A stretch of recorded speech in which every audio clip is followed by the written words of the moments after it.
See, ethos is your credentials.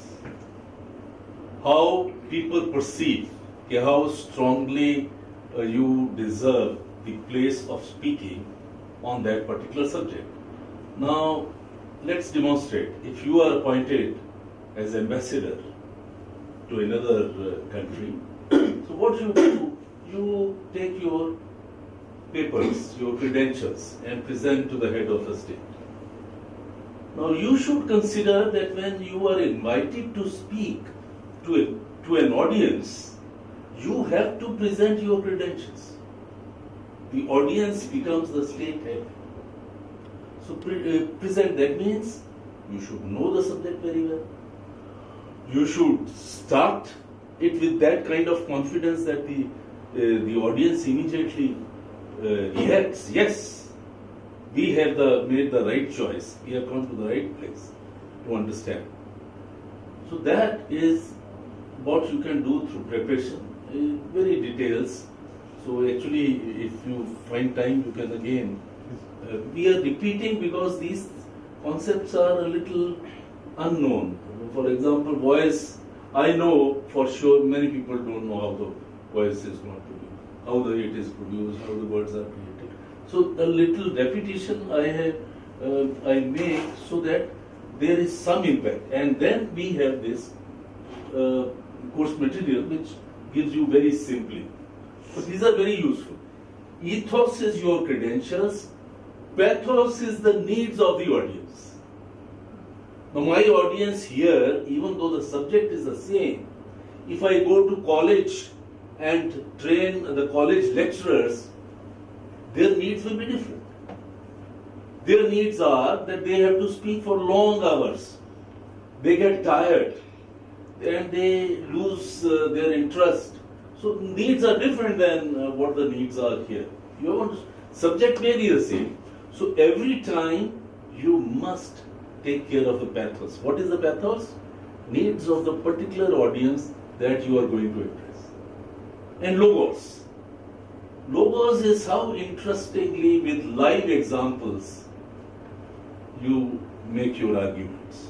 You see, every presentation is a collection of arguments. And logos is how interestingly you make those arguments and support those arguments with live examples with which your audience can connect. Yes, this happens to me also. You understand this kind of feeling. So these are ethos, pathos, and logos are extremely important. Now it is not only important when you are going for a formal presentation to a large audience, it is also important if you are having one-on-one meeting. But I will go one step further. It is also important when you are making just a telephone call. For the telephone call also your first word person must understand, yes, I am speaking to the right man. And then this next sentence should say, yes, he is speaking what I want to listen. And then you give examples. Suppose somebody says the efficacy of the product. Yes, these are the few examples they have used this product. Mr. So-and-so says this. And I am the other person of such and such company, his words are these. So, ethos, pathos and logos. So, every time you keep these are the three words originally said by Aristotle. How many years old? I wouldn't also know. Many, many years old. But they are critical. And I think even if we want to have good relations, which everybody wants, but we miss out because we are not so particular, and sometimes we become casual. I said, yes, we must become casual because life is to enjoy, but at the same time, if we imbibe these words in our personality, so that even when you are casual, when you are relaxing, these words remain in your mind. Your ethos, pathos, the needs of the audience, and logos. Make interesting. Imbibe some humor, so that life is, in fact, it should be series of moments, and each moment you should remember, fantastic. And life is like that. Frankly, life is like that. People who are worried, who are under pressure, they are wasting their life. And let me tell you, under pressure, you are not more efficient. You are more efficient when you are very relaxed. You are more efficient when you are very focused, relaxed, and confident. So, you will continue, or because I will like to leave in another 10, 15 minutes. So, I will take through the some speeches. I want that they should also speak like leaders. And the introductions? Later on you continue. So now, which is this? Martin Luther King? We all have heard Martin Luther King's name? Martin Luther King? Age 53. Yes.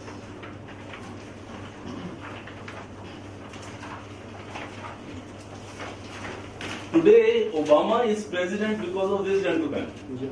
I can assure you, if he was not there, Obama would never have become president.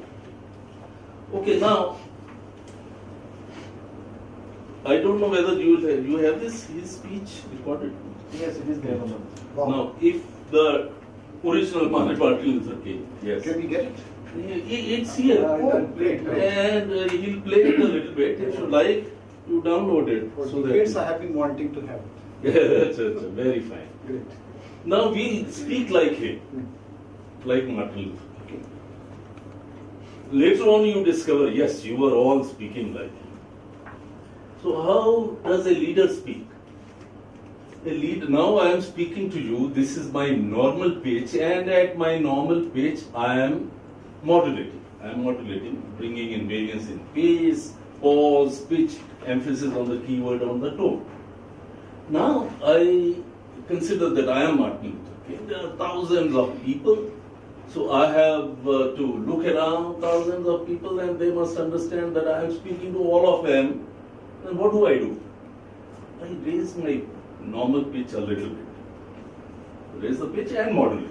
Modulation is a must. So how I'll say? I am happy to join with you today in what will go down in history as the greatest demonstration of freedom in the history of our nation. 50 years ago, a great American in whose symbolic shadow we stand signed the Emancipation Proclamation. This momentous decree came in as a great beacon light of hope to millions of Negro slaves who had been seared in the flames of withering injustice. It came as a joyous daybreak to end the long night of captivity. But 100 years later, we must face the tragic fact that the Negro is still not free. 100 years later, the life of the Negro is still sadly crippled by the manacles of segregation and the chains of discrimination.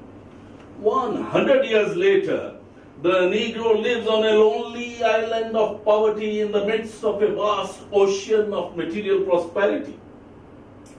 100 years later, the Negro is still languishing in the corners of American society and finds himself an exile in his own land. So we have come here today to dramatize an appalling condition. So now what I would suggest, each one of you can come and I will help you to speak like Martin Luther King. You say you were saying okay, go ahead. Go ahead. We have some minor cries going on, so somebody is trying to handle that. Yes, in any case, yes. So who would like to? Very difficult. No, not difficult. I'll help out. I'll help her. Yes? Very difficult. Okay, Jashi? Are you? No, I'll help her. Nothing. Don't do it. I have a golden cup. No, those are all small things. Come. You come, stand up. You want to stand up there only? It's okay. You want to come here? You. I am happy to join with you. Now you have to. I'll interrupt and I'll help Right. you. Thank you. So you have to raise your pitch. I am happy to join. Boliye. I am happy to join with you Take today. it a little more up. I am happy to join with you today. I am happy to join you today In what will go down in history in what will go down in history as greatest demonstration for freedom in the history of our nation. Longer pause. Very good. 50 years ago, 50 years ago, each word very clearly. Use your speech organs.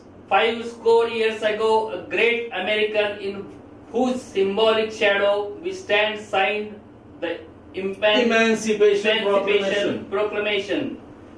This momentous decree came as a great beacon, light of hope to millions of Negro to slaves. millions. Now you stress millions of Hope to millions of Negro slaves who had been seared in the flames of withering injustice. yes. It came as a joyous daybreak to end of the long night of captivity. But 100 years later, we must face the tragic fact that the Negro is still not free. 100 years later, the life of the Negro is still sadly crippled by the miracles of segregation and the chains of discrimination. 100 years later, the Negro lives in a lonely island of poverty in the midst of a vast ocean of material prosperity. 100 years later, the Negro... 100 years later, a little more. 100 years later, the Negro is still languishing in the corners of American society and finds himself an exile in his own land. So we have come here today to dramatize an appalling condition. Yes. In a sense, we have come to our nation's capital to cash a check. When the architects of our republic wrote the magnificent words of the Constitution and the Declaration of Independence, they were signing a promissory note to which every American was fall here. This note was promised that all men would be guaranteed in inalienable rights of life, liberty, and the pursuit of happiness. It came as a joyous daybreak. It is obvious. Yes. It is obvious today that America has defaulted on a promissory note insofar as her citizens of color are concerned. Instead of honoring this sacred obligation, America has given the Negro people a bad check which has come back marked insufficient funds. But we refuse to believe that the Bank of Justice is bankrupt. We refuse to believe that there are insufficient funds in the great vaults of opportunity of this nation. So we have come to cash this check, a check that will give us upon demand the riches of freedom and the security of justice. We have also come to this hallowed spot of remind America and the fierce urgency of now. This is no time. This is no time to engage in the luxury of cooling off or to take the tranquilizing drug of gradualism. Now is the time to rise from the dark and the desolate valley of segregation to the sunlit path of racial justice. Now is the time to open the doors of opportunity to all of God's children. Now is the time to lift our nation from the thick sands of racial injustice to solid rock of brotherhood. Give him a big hand. See, is reading a text to which he has not been exposed at all. Very good, Joshi. I think very good. Very good. So next, yes. You have a very good potential. So some practice, Yes. marvelous. Would be fatal. No, take it a little up. Take a deeper breath. It would be fatal. It would be fatal for the nation to overlook the urgency of the moment and to underestimate the determination of the Negro. No. This sweltering summer of the Negro's legitimate discontent will not pass until there is an invigorating autumn of freedom and equality. 1963 is not an end, but a beginning. Those who hope that the Negro needed to blow off steam and will now be content will have a rude awakening if the nation returns to business as usual. There will be neither rest nor tranquility in America until the Negro is granted his citizenship rights. The whirlwinds of rewards will continue to shake the foundation of our nation until the bright day of justice emerges. Next page. Very good. You are doing very well. But there is something that I must say to my people who stand on the warm threshold which lead into the palace of justice. In the process of gaining our rightful place, we must not be guilty of wrongful deeds. Let us not seek to satisfy our thirst on freedom by drinking from the cup of bitterness and hatred. Hatred. You want to read a little more? I think. Yes. Great. One small paragraph. We must forever conduct our struggle. Speak like this. We must forever conduct our struggle on the high plane of dignity and discipline. We must not allow our creative protest to degenerate into physical violence. Degenerate into physical violence. Shall I continue? You want? Okay, you can take over. Again and again. Everyone can. Okay. Again and again, we must rise. No. Again and again, which you have to raise up. Again and again, we must rise to the majestic heights of meeting physical force with soul force. The marvelous new militancy which has engulfed the Negro community must not lead us to the distrust of all white people. For many of our white brothers, as evidenced by their presence here today, we have come to realize that their destiny is tied up with our destiny, and their freedom is inextricably bound to our freedom. We cannot walk alone, and as we walk, we must take the place that we shall march ahead. We cannot turn back. These are those who are asking the devotees of civil rights, when will you be satisfied? We can never be satisfied.